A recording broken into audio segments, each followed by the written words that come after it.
What's up, everybody? So today I'm going to show you how to make green chili Frito pie and red chili Frito pie. It's a New Mexico dish that I learned how to make as a kid, and everywhere I go, everybody loves it, and so everybody wants to learn how to make it, but they can never make it the same way as me, so I'm going to do a little video to show you how to do it. So our ingredients. For the red chili, you're going to want to go to the store and buy the red chili pods.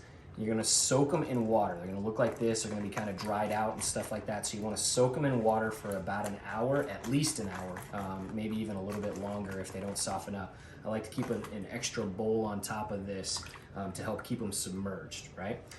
For the red chili, the meat we're gonna use is ground beef. For the green chili, we're gonna use pork tenderloin, all right? You're gonna need lots and lots of garlic, cilantro, 1 large onion chopped up. I like to use the big Spanish onions for this. Set a little bit aside for garnish and topping later.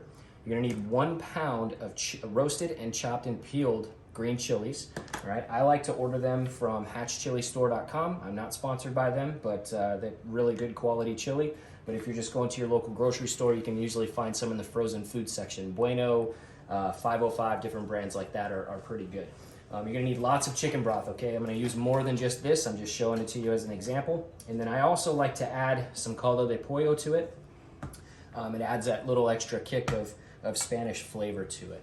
You're also gonna need, obviously, Fritos, some shredded cheddar cheese. I like to shred it fresh, but for now, we're just gonna use this. Lettuce and tomato for garnish on the top, and pinto beans. So let's get started on the green chili while those red chilies are soaking. Okay, so I've got my pork tenderloin all chopped up. I'm gonna get a pot like this. I'm gonna put it on medium to medium-high heat. Okay, I'm gonna add a little bit of oil. I like to use olive oil. I know people say not to saute with olive oil, but I just like the flavor that it gives, and I really don't cook it at that high of heat to be able to have a real issue with it. But probably about a tablespoon or 2 of this in there. I'm gonna add my onion. And then I'm going to use a garlic press to mince about 2 or 3 cloves of garlic in there right now. But don't worry, we're gonna add a lot more garlic later. That's for the garlic. I like to use a garlic press. Put whatever you can fit in there. Just about 1.5. And you squeeze it so a little bit comes out, and you just kind of shave it off in there. And then it'll probably shoot across the stove for you, and your wife will love you for it. Or like that. We're going to stir it around. We're going to saute these just until they start to get clear. Okay, so I realized the fan was really loud a minute ago, so sorry about that. But as you can see here, these onions are starting to look clear. So get that down in there for me. So they're starting to get clear and soften up a little bit. So I'm going to push all these to the side like this. Okay, and add my pork. And I'm going to mix that all together and let that pork kind of soak up some of that onion and garlic, and add a little bit of salt to it as well. Okay, we're going to cook that until the pork is cooked all the way through. Okay, so now our pork is just about cooked all the way through. So we're going to add our green chili right on top like that. Don't waste any of those delicious morsels in there. And then we're going to use our garlic press and mince in about 6 more cloves of garlic and stir everything around. Okay, as far as the garlic goes, obviously you want to do that to taste. I think the garlic really brings out the green chili flavor in it, and it's really hard to put too much. So I usually go to around 8 to 10 cloves of garlic when I make this, depending on how much I'm making and how big the cloves of garlic are. All right, so you're gonna mix it around like that, and then you're gonna put some salt.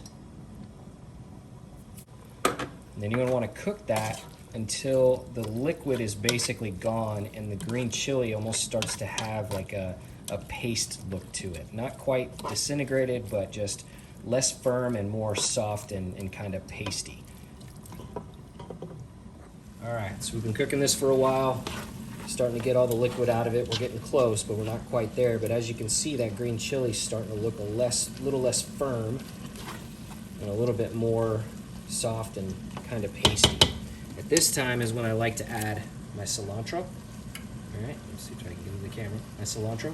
I like to use these because they're little frozen pre-measured amounts, and all you got to do is just Open it up like that, and pop it in from the back. And I do about 2 of those. Stir that around in there. Those will melt down and kind of disperse the cilantro around in there. So as you can see, almost all of our moisture's gone now.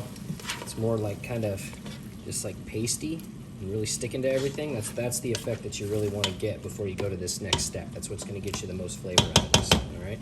So now we're going to add about 4 cups of water. Fill this. So 4 cups of water. I'm going to take my caldo de pollo. I'm going to put about 2 heaping spoonfuls in there. Right. I'm going to add a box of chicken broth. And try not to spill it everywhere. That up real good. Get that caldo de pollo and water mixed up.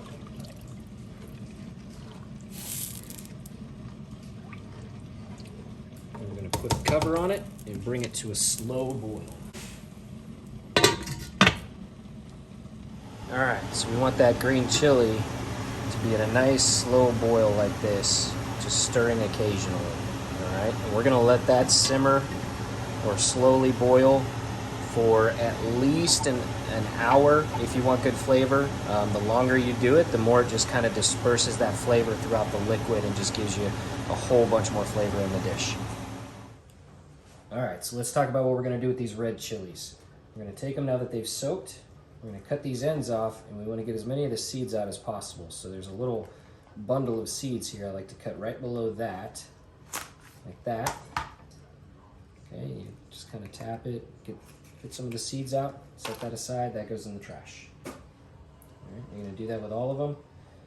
And if there's any that don't look like they're any good, you can just toss them in the trash. There's plenty here. Now, what you want is for them to be soft. Okay, a little bit soft.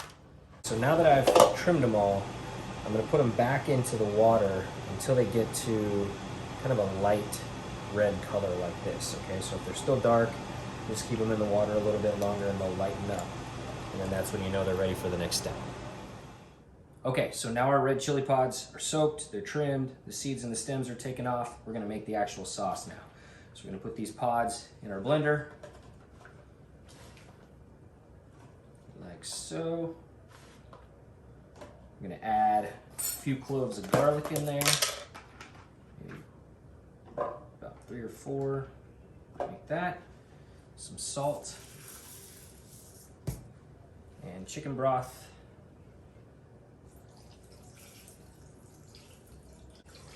Take it about probably halfway up with the chicken broth because we're going to do this twice. Put a lid on it and we're going to blend the crap out of it.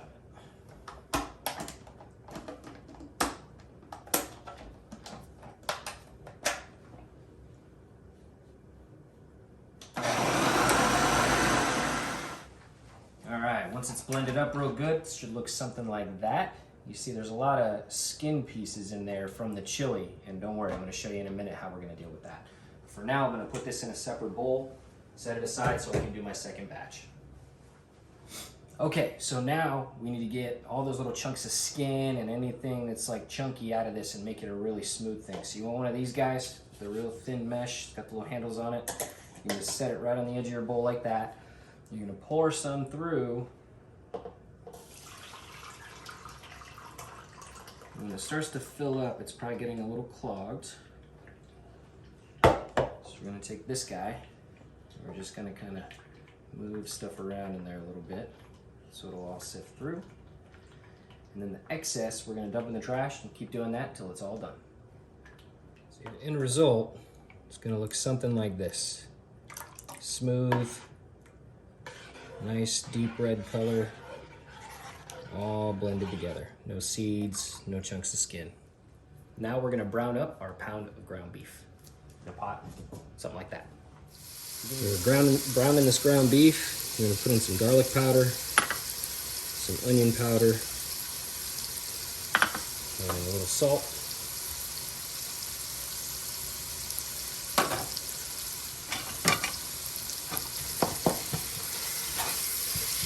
All right, so now that we have browned up the ground beef, Drained off the oil or the fat as much as we could. We're gonna add in our red chili sauce.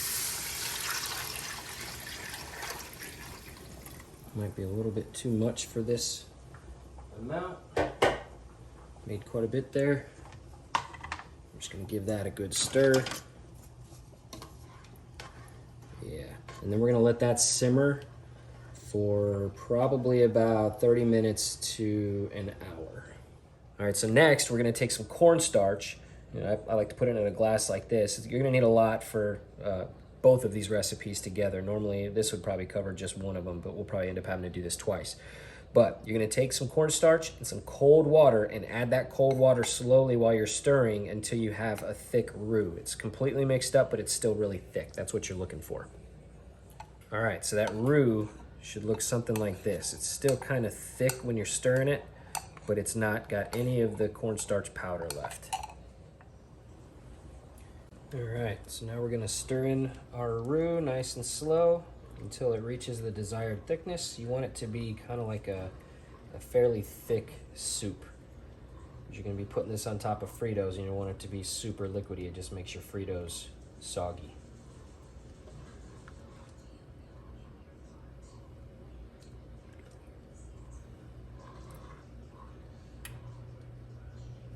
Same for the red chili. All right, now that our food's all done, time to make our plate or our bowl. So you're gonna start with some Fritos. You're gonna put some pinto beans on there. Get the bacon off of it. Put some pinto beans on there, like that. We're gonna add some cheese, as much as your heart desires. A little bit of fresh onion, like that. Pour our chili right over top of that cheese, get it good and melted.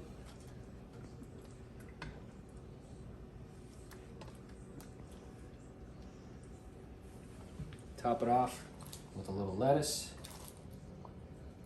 and a little tomato.